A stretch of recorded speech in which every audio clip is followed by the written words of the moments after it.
California has a portion of the country's most grounded laws managing the offer of ammo, and in 2019, it turned into the mainstay in the country to require a retail location's historical verification to purchase ammo. A government laws require an individual that's occupied with bringing in or producing ammo to acquire a permit from the head legal officer, and it likewise requires anybody that might be occupied with the matter of bringing in, selling, or assembling guns to get a permit. California, likewise, for the most part, confines individuals from conveying ammo on school grounds, and this allows individuals from providing ammo to any individual that might be precluded from having ammo or a gun.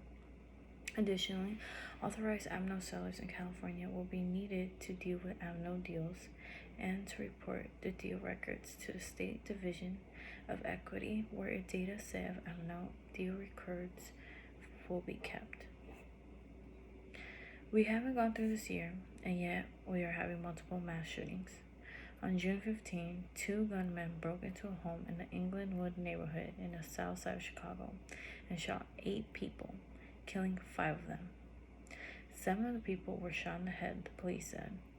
May 26, San Jose, California, 9 people were killed in a shooting at a rail yard in San Jose, California.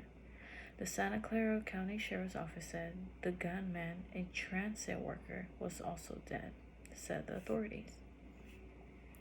May 9th, Colorado Springs, a man killed 6 people before fatally shooting himself at a birthday party at a mobile home park. Friends, family, and children were gathered inside when the shooting occurred. The gunman was a boyfriend of one of the female victims, the police said. April 28, Boone, North Carolina, a 32-year-old man killed his mother, stepfather, and 2 police officers before shooting himself at the end of a 13-hour standoff. Another officer was struck by gunfire but avoided injury because the bullet hit his Kevlar helmet. April 15, Indiana. At least 8 people were killed, not including a gunman who was believed to have taken his own life after opening fire in a FedEx warehouse. Family members said that the workers were unable to use their cell phones on the job, leaving them unable to confirm their safety for hours. April 7th, Rock Hill, South Carolina, a former NFL player shot and killed a doctor, the doctor's wife, and their 2 grandchildren inside their house, as well as 2 air conditioning technicians who were working outside the home. The gunman later killed himself, the authorities said. April 3rd, Allen, Texas, the authorities said 2 brothers killed 4 family members before killing themselves. The bodies were discovered after the police arrived at a home for a welfare check. March 31st, Orange, California, a gunman opened fire at a real estate office, killing 4 people, including a 9-year-old. The shooting was most likely related to a business and personal relationship which existed between the suspect and all of the victims, the authorities said. Weapons ought to be unlawful in specific spaces of the country, since certain spaces don't need individual verifications. Over 90% of the American public backs historical verifications for all weapon deals, in spite of the fact that there is a risky and lethal escape clause in government firearm laws that actually excludes unlicensed vendors from playing out any personal investigation prior to selling the gun. With this, firearms can undoubtedly discover their direction under the control of lawful purchases, which could drastically improve the probability of weapon manslaughters and suicides. A whole in our government weapon laws permits individuals to purchase firearms without passing a record verification. Additionally, the government law forces different obligations on governmentally authorized gun vendors. Gun sellers should perform individual verifications on amendment gun buyers, keeping up with the records of all weapon deals, make those records accessible to law implementation for examination, report certain various deals, and report the robbery or loss of a gun from the licensed stock. Under current law, unlicensed merchants, who are individuals who sell weapons on the web or at weapon shows or any place without government vendor's permit, can move guns without doing any historical verifications. Because of this, individuals who have abusive behavior at home, failings or court orders, individuals who have been sentenced for vicious wrongdoings, and individuals who are ineligible to have guns for emotional well-being reasons can undoubtedly purchase weapons from the unlicensed vendors with no personal investigations. An investigation shows that an expected 22% of U.S. weapon profiteers have accepted the gun without a record verification, which is identical to a huge number of Americans possessing a great many firearms without having any inquiries posed to consistently, which could wind up in hazardous hands of a firearm dealer. A huge number of weapons are dealt across state lines and under an assortment of channels. This incorporates the generally authorized firearms vendors, straw buyers, unlicensed weapon dealers, and burglary or misfortune from merchants, dispatching organizations, and private weapon profiteers, among different means. States with frail firearm laws frequently fill in as providers of wrongdoing weapons in states with more grounded weapon laws and inside their own states. Individuals will, in general, legitimize claiming a weapon for one principal reason, which is for security.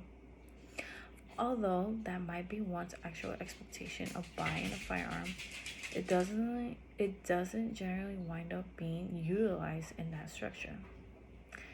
As for the Pew Research Center, 48% of weapon profiteers say that they own a firearm mostly for assurance. In any case, for quite a long time, specialists have been portioned over how frequently individuals really use firearms for self-preservation. The most recent information showed that individuals use firearms for self-protection just seldom. As indicated by Harvard University investigation of figures from the National Crime Victimization Survey, individuals shielded themselves with a firearm in almost 0.9% of violations from 2007 to 2011. David Hemingway, who drove the Harvard research, contends that the dangers of claiming a firearm offset the advantages of having one in an uncommon situation where you may have to shield yourself.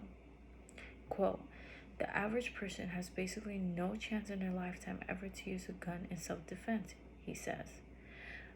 But every day they have a chance to use the gun inappropriately. They have a chance, they get angry, they get scared.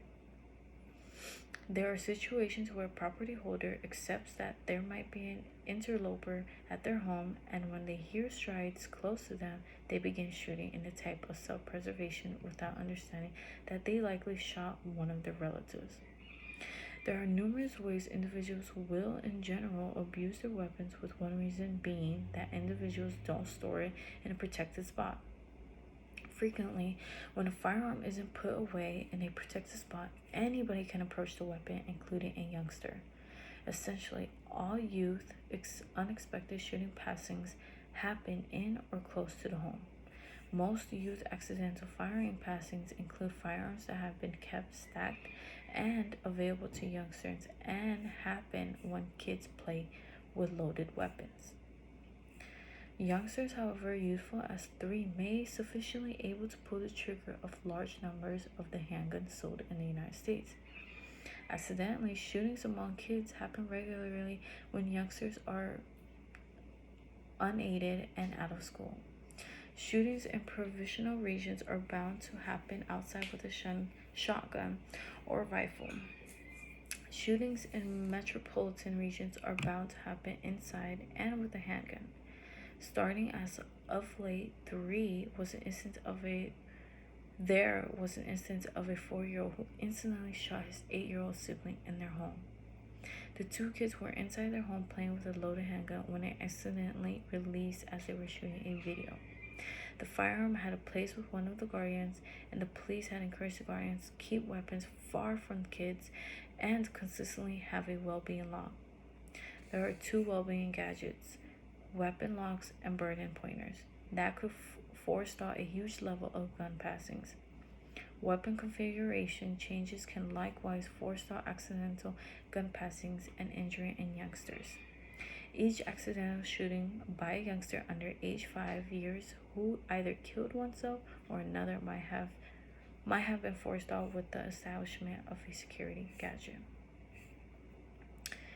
Making guns illegal will assist with saving various lives, particularly in light of the current situation that our nation has encountered all through these New Years.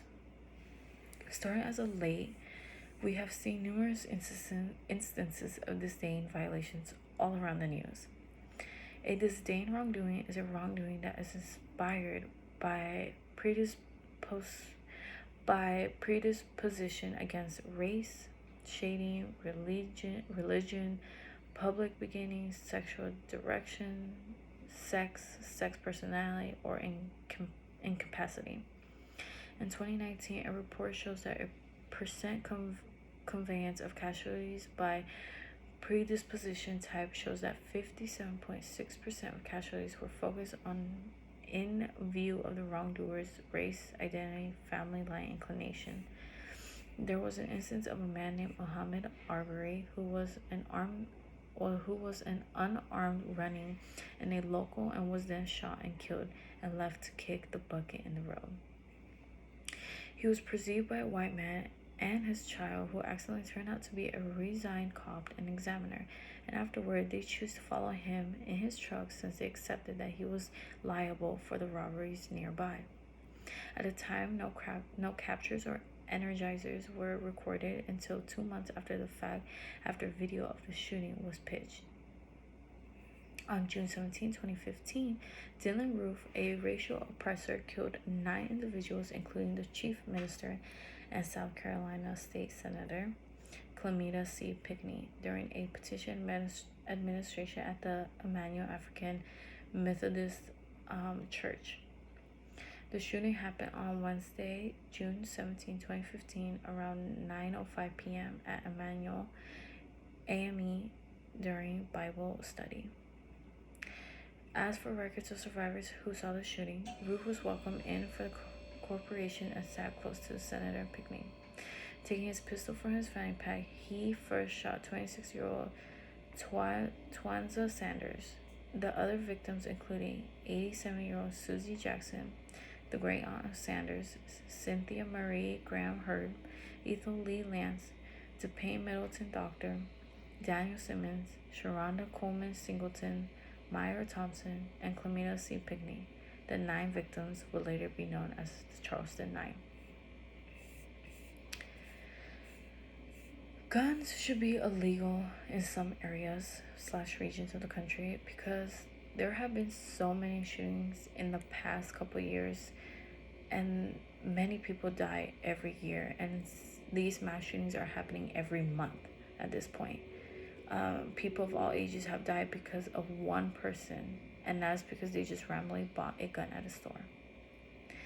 These people are mentally ill, yet we don't know about it until we hear people dying.